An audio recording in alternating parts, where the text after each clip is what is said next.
गोपाचल की पावन धरा ग्वालियर के इतिहास में पहली बार पर्वाधिराज पर्यूषण पर्व की पावन बेला में आज रविवार को वात्सल्य मूर्ति दिव्यात्मा आर्यकारत्न श्री 105 पूर्णमती माताजी के सानिध्य में 10 दिवसीय आत्मबोध संस्कार शिविर का अभिषेक, शांतिधारा, गुरुपूजन, ध्यान, विधान व प्रतिक्रमण के साथ स्वर्गिक आभा के बीच भव्य शुभारंभ हुआ। समूचे ग्वालियर चंबल अंचल सहित देश भर से आए हजारों धर्मानुरागी जैन बंधुओं, माता, बहनों की उपस्थिति में सर्वप्रथम प्रातः 5 बजे प्रार्थना एवं यासाम्यक प्रतिक्रमण हुआ। इसके बाद आचार्य भक्ति की गई। फिर अष्टद्रव्यों के साथ विधि विधान से अभिषेक किया गया, शांतिधारा की गई।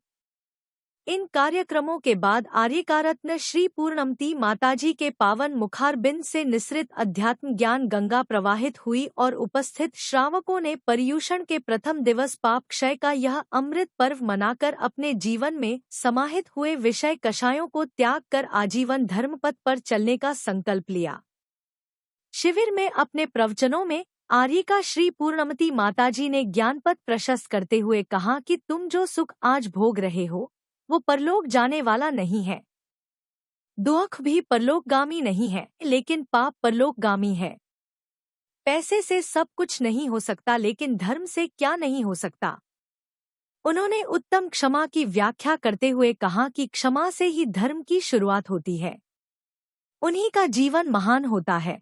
जिनके जीवन में क्षमा होती है, उन्हीं का जीवन महान होता है। क्षमा लोहे को भी शीशा बना देती है। माताश्री ने कहा कि तुम तो उनसे क्षमा मांगते हो जिन्होंने कभी कोई गलती की ही नहीं।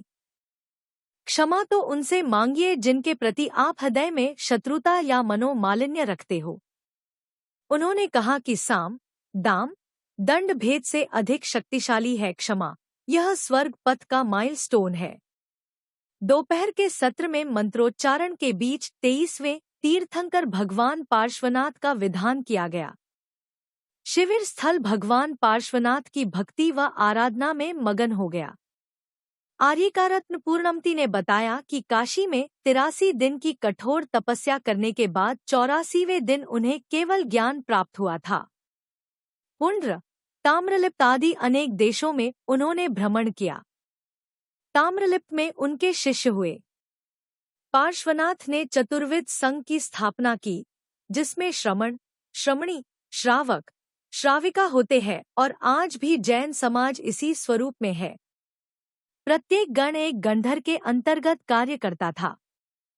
सभी अनुयायियों, स्त्री हो या पुरुष, सभी को समान माना जाता था। केवल ज्ञान के पश्चात तीर्थंकर पार्श्वनाथ ने जैन धर्म के 4 मुख्य व्रत सत्य, अहिंसा, अस्तेय और अपरिग्रह की शिक्षा दी थी। पार्श्वनाथ विधान में सभी शिविरार्थियों ने भागीदारी की। वर्षायोग समिति के संयोजक विजय जैन, महामंत्री प्रदीप जैन, स्वागत मंत्री सौरभ जैन ने अतिथियों का स्वागत किया।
तो आपके चारों अंगों का ज्ञान बड़ी भक्ति भावना के साथ चंद्रम निरुपामिति जिसको मैंने जाना सब नश्वर है माया शिव जग समाया मौत भला निर्मल बस तेरा शरण दिया विश्वास मुझे तुम पर तेरे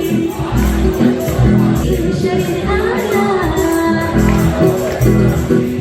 ओम नीनावे नमो नमः कामबाण ध्वंसनाय पुष्पम निरुपामिति विश्वदारोग से पे प्रभु सुधारो विनाशनाय नैवेद्यम निरुपामिति परतत्व प्रशंसा में महिमा पर दिया हर घर में जिसकी दास आई अवयान ज्योति प्रगति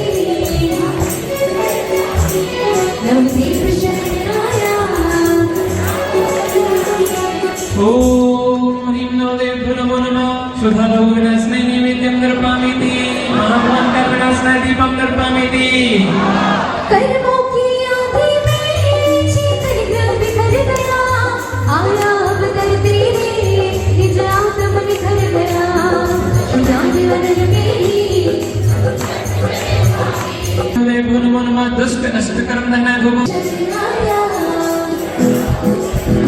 ओम ह्रीं नवदेभ्यो नमो नमः महामोक्ष फल प्राप्तये फलम